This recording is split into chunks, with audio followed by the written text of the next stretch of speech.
Nakakatuwa talaga pag ganitong may alaga kang ganitong aso, nakikipag-abulan, kahit mataas yung tinatalon ng aso. Ang ganda talaga pag may kasama kang ganito, saka kasama mo sa pag pumupunta kayo ng mga bundok. Ang sarap na kasamang ganito.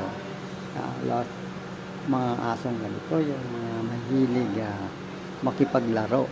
Kaya enjoy talaga. Thank you very much sa inyong mga ang pusong pagsubaybay sa aking channel.